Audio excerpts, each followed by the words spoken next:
Bonjour les amis, j'espère que vous allez bien. Moi, en tout cas, ça va super bien, comme à chaque fois. Et donc, on se retrouve pour une vidéo dans laquelle on va voir ensemble comment faire un semis d'agrumes. Alors, avant de commencer cette vidéo, un petit peu de pub pour ceux qui n'ont pas encore leur semence de tomates, courges, concombres, cucurbitacées en général. N'hésitez pas à aller faire un tour sur ma boutique, vous avez plein de variétés en promo, je vous mettrai le lien juste en dessous dans la description de la vidéo, puisque la saison arrive, ça y est, ça va commencer bientôt. Donc voilà, n'hésitez pas à aller faire un tour. Pour ce qui est du jeu concours, j'avais prévu d'annoncer les gagnants pour les 60 000 abonnés dimanche soir, mais le temps ne m'a pas permis de faire la vidéo. Je viens de la faire, je la mets au montage et normalement ce soir ou demain, elle sera publiée. Donc, pour en revenir au semis d'agrumes. Alors, il y a un inconvénient majeur, c'est que si vous n'êtes pas patient, c'est pas pour vous. Puisqu'il faut savoir que en moyenne, pour un oranger, un citronnier, pour lequel on part d'un semis, il va falloir en moyenne 7 ans pour avoir les premiers fruits. Donc c'est assez long. Comparé à un plant greffé, par exemple si vous faites un semis et que vous le greffez, déjà c'est un peu plus compliqué. Je vous ferai une vidéo peut-être un jour sur ça, mais là déjà c'est un peu plus technique. Donc un arbre greffé va vous donner des fruits au bout de 3 ou 4 ans. Après bien entendu ça va dépendre des variétés, puisque dans les agrumes il y a énormément de variétés. Par exemple, un oranger d'appartement, il va vous donner des fruits plus rapidement, puisque c'est un arbre qui reste plus petit, hein, donc il va forcément fructifier plus vite qu'un oranger de jardin, quoi. Donc voilà, ça c'était pour l'inconvénient, il faut être patient. Après, soi-disant que quand on part d'un semis, il pourrait y avoir une dégénérescence génétique, c'est-à-dire que les fruits que vous obtiendrez pourraient être légèrement plus amers que les fruits originaux sur lesquels vous avez prélevé les pépins. Alors moi j'en ai deux dans mon jardin qui ont fructifié, pour lesquels je suis parti d'un semis, qui ont fructifié l'année dernière. Et honnêtement, sur aucun des deux, j'ai ce problème. Vraiment, les fruits sont identiques à l'arbre sur lequel j'avais prélevé les pépins. Donc, de ce côté-là, bon, il y a un risque apparemment, hein, mais bon, voilà.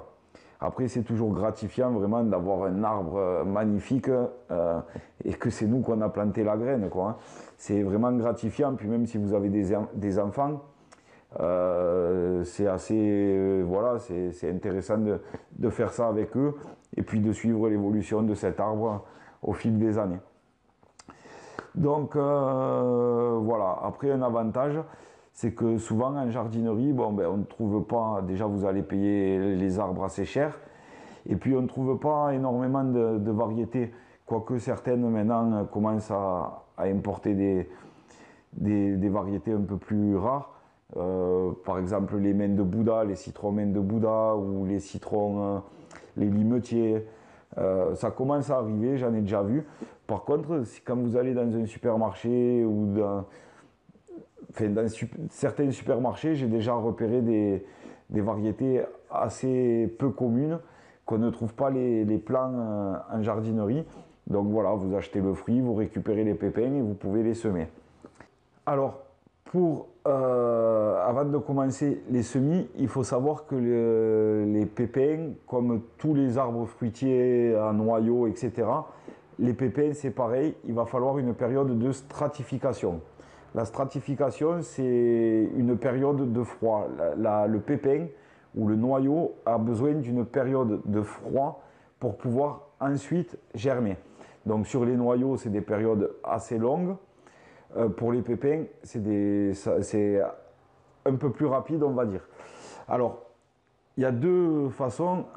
Vous pouvez faire ça en extérieur, mettre des noyaux ou des pépins dans un pot rempli d'un mélange de terreau et de sable moitié-moitié, les laisser passer l'hiver dehors Et au printemps, normalement, vous verrez des plants qui vont commencer à sortir. La deuxième solution, c'est de simuler, de faire nous-mêmes cette période de stratification. Alors, si vous achetez un agrume dans le commerce, ou même si à cette période-là, maintenant, vous récoltez sur... donc, quand je dis cette période, on est au mois de mars, vous récoltez des oranges ou des citrons. Normalement, ils sont dehors, ils ont passé leur période de froid. Donc, on peut considérer que la graine a déjà eu sa stratification. Pareil, si vous achetez vos fruits dans le commerce, entre le transport et le stockage, ils sont transportés dans des caisses réfrigérées et stockés dans des frigos. Donc, on peut aussi considérer qu'ils ont eu leur période de froid. Moi, ce que je vous recommande, c'est quand même de récupérer donc, vos pépins ou vos noyaux. Pour les noyaux, c'est plus long. On va parler des pépins. Je referai une vidéo pour ce qui est noyaux. Donc, pour tous les agrumes, donc vous récupérez vos pépins, vous les passez dans un chinois, une petite passoire là, à l'eau tiède, pour les débarrasser de la chair qui pourrait rester autour, pour éviter que les graines pourrissent.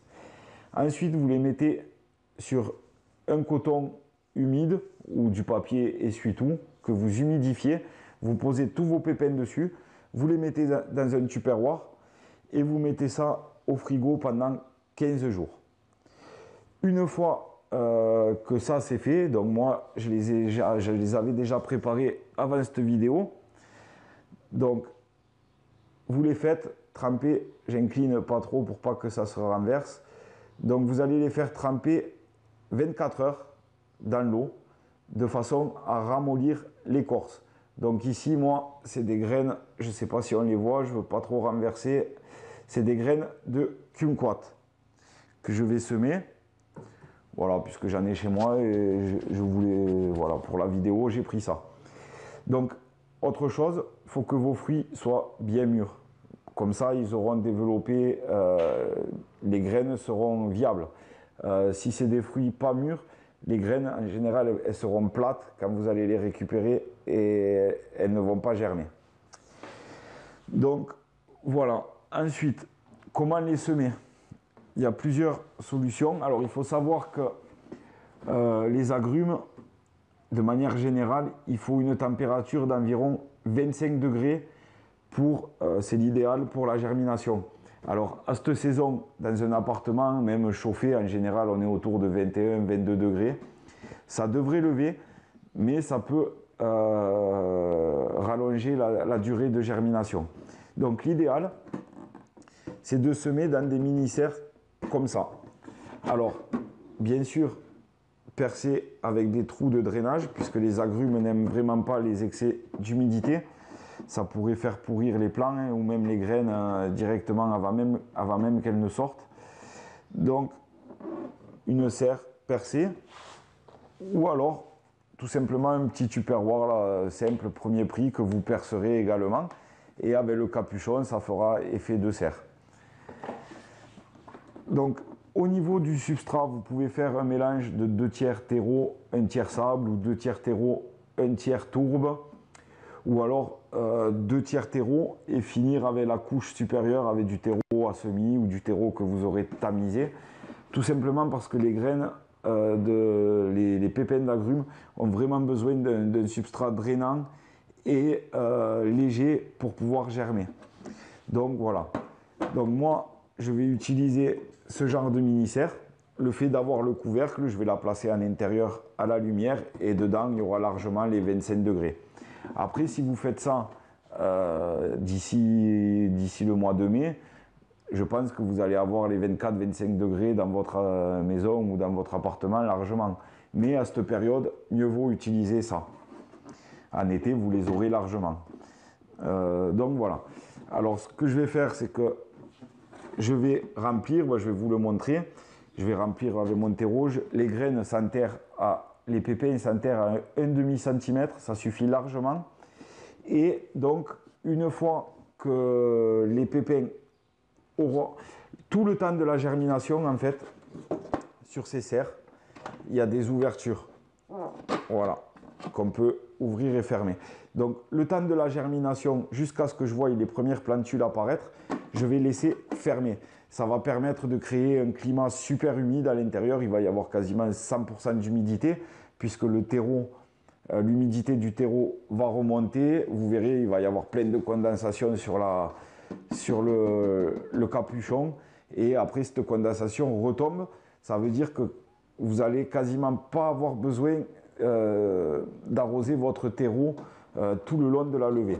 Une fois que les graines vont commencer à lever, qu'on verra les premières plantules, on va commencer à ouvrir les aérations pour commencer à aérer. Et quand les plants feront 5 cm et qu'on commencera à voir les premières vraies feuilles, pas les deux premières petites, les deux premières petites c'est des cotylédons, quand on verra les deux premières vraies feuilles, on enlèvera complètement le capuchon. Et quand ils feront une dizaine de centimètres, que les deux premières vraies feuilles seront développées, on pourra les repiquer en godets individuels. Si vous utilisez ce genre de tupperware, c'est la même chose. Vous faites des trous de drainage au fond, vous remplissez de la même manière. Vous ne remplissez pas jusqu'en haut pour que les plantules aient quand même, vous laissez 1 ou 2 cm. Et quand vous verrez que les premières plantules commencent à sortir, vous pouvez commencer à percer le capuchon pour aérer. Et dès que vous voyez que le capuchon va gêner leur développement, qu'elles seront bien sorties, vous l'ouvrez. Et de la même façon, vous repiquerez ensuite quand ils feront une dizaine de centimètres en godet individuel. Vous pouvez également le faire dans des pots, si vous n'avez rien de tout ça. Vous prenez des pots, vous mettez un sac de congélation à l'envers par-dessus avec un élastique et pareil, vous laissez fermer jusqu'à ce que la germination ait lieu. Quand les graines ont germé, vous perforez votre sac de congélation pour commencer à aérer et pareil, quand les deux premières vraies feuilles seront là, vous pouvez retirer le sac de congélation. Donc voilà, je pense un peu avoir fait le tour. On se retrouve tout de suite. Je remplis la barquette et tout et on se retrouve pour le semis rapidement. Je vous montre comment je fais. A tout de suite. Donc voilà, j'ai rempli ma barquette donc avec du terreau normal. Hein. Mais bon, si vous préférez assurer le coup avec du terreau à semis sur le dessus, comme je vous l'ai dit auparavant, n'hésitez pas. Donc, une chose importante que j'ai oublié de vous préciser, c'est de bien imbiber votre terreau avant de procéder au semis. C'est très important, peu importe le semis que l'on fait, on imbibe le terreau pour finir de le tasser. Une fois qu'il est imbibé, j'ai encore retassé bien comme il faut. Et maintenant, donc, je vais procéder au semis. Alors, une autre chose que j'ai pas pensé à vous dire, donc là j'ai un peu vidé l'eau, mais c'est quand vous allez faire tremper vos graines, toutes celles qui vont flotter, et ça c'est valable pour dès que vous trempez une graine dans l'eau, si la graine, toutes les graines qui flottent sont des graines qui sont vides en gros et qui ne germeront pas, donc ne les semez pas, ça sert strictement à rien. Donc voilà, donc je vais prendre mes graines une par une et je vais les enfoncer. Ça glisse un peu à un demi-centimètre. Ensuite, je viendrai remettre un petit peu de terreau là-dessus pour combler les trous.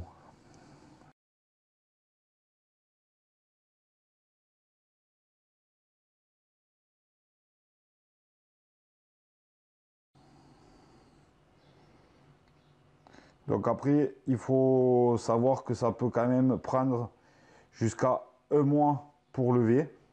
Donc vraiment, quand on fait, de toute façon, quand on fait un semis d'arbres, d'agrumes, ou d'arbres en général, hein, d'arbres fruitiers, le maître mot, c'est patience. Il ne faut pas désespérer, ça peut être assez long. Et de toute façon, il faut bien se mettre en tête que même si ça germe, ce sera long par la suite. Donc, patience. Alors, à ce sujet, je vais vous faire des vidéos bientôt également, puisque mon fournisseur me propose des graines de fruitiers, du style kiwi, etc. mûrier, voilà, même des graines de bananier nain, etc. Donc je suis en train de les tester petit à petit. Je fais des vidéos, je teste la germination, même si lui le fait pour tout ce qui vend. Et une fois que disons que j'aurai validé, je vous proposerai ces graines sur la boutique. Donc voilà. Sinon, j'en profite, je vous le redis, n'hésitez pas à aller faire un tour sur la boutique pour vos semences de tomates, etc. puisque ça va être le moment. Et voilà, bon, j'ai plein de variétés assez sympas. Donc n'hésitez pas à aller y faire un tour. Allez, je termine et je vous montre le résultat final. Donc voilà, là je viens de finir de positionner des graines un peu partout, tous les 2 cm à peu près. Alors, il y a une autre chose importante que j'ai oublié de vous dire, puisque souvent, par exemple pour les tomates, les aubergines, etc., on me pose la question, je ne comprends pas, ça ne lève pas. Voilà. Alors il faut savoir, on me dit la température, pourtant je les ai en intérieur, la température est bonne. Et des fois, quand je demande avec quoi tu arroses, par exemple, on me dit c'est l'eau du tuyau d'arrosage ou l'eau qu'il y a dans une cuve. Il faut savoir que quand on parle de, par exemple, là pour les agrumes, on est sur une température de 25 degrés. C'est la température ambiante, mais la température principale, celle qui compte le plus, c'est celle du sol. Donc quand on parle de 25 degrés, c'est votre sol qui doit être à 25 degrés. Donc si la température ambiante est à 25 degrés, généralement votre substrat, il va l'être. Par contre, si vous avez arrosé avec de l'eau du jardin qui est beaucoup plus froide, ou de l'eau qu'il y a dans une cuve et qui passe la nuit dehors et qui l'eau doit être peut-être à 7 ou 8 degrés dans la cuve, forcément, quand vous mettez cette eau dans votre substrat il n'est plus à 20 degrés. Ça fait un choc thermique. Votre substrat, il va être, au lieu d'être à 24, si votre eau est à 8, votre substrat, il va être à 14 ou 15 degrés. Donc, on n'est plus dans les températures. C'est pour ça que c'est très important d'arroser avec de l'eau à température ambiante ou de l'eau si vous vous servez de l'eau d'une cuve ou quoi, vous remplissez vos arrosoirs pour arroser et vous les mettez dans la serre.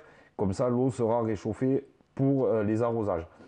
Donc voilà, je termine de remplir tout ça. Je vais rajouter un petit demi-centimètre là, de terreau assez fin sur toutes mes graines et je vous reprends ensuite. Donc voilà, ça y est, j'ai rajouté un demi-centimètre un peu partout sur toutes mes graines. J'ai à nouveau tassé légèrement, j'ai bien imbibé d'eau et maintenant, je viens placer le capuchon, le couvercle de ma mini-serre que je vais laisser fermer jusqu'à ce que je vois la levée des graines, les graines levées. Une fois qu'elles commenceront à lever, je vais un petit peu l'aérer en ouvrant les trappes. Si vous faites dans des tupperwares ou avec un sac de congélation sur un pot, vous percez le couvercle ou le sac de congélation. Et une fois que les plantules auront les premières vraies feuilles, pas les cotylédons, on ouvrira et on les laissera respirer. Donc, on surveille quand même l'arrosage. Il faut toujours que ce soit légèrement humide, le temps de la lever. Mais le fait de mettre ce capuchon, vous allez voir, ça va faire une condensation. Et peut-être en un mois, vous allez devoir arroser une fois, voire 2 fois, pas plus. Donc, voilà comment on fait un semis d'agrumes. Donc je vous referai une vidéo, je vous reprendrai un peu plus tard quand tout ça aura levé, puis on verra ce qu'il en est. Sur ce, je vous le répète, allez faire un petit tour sur la boutique si ça vous intéresse. Et puis je vous dis à très vite pour une prochaine vidéo. A plus!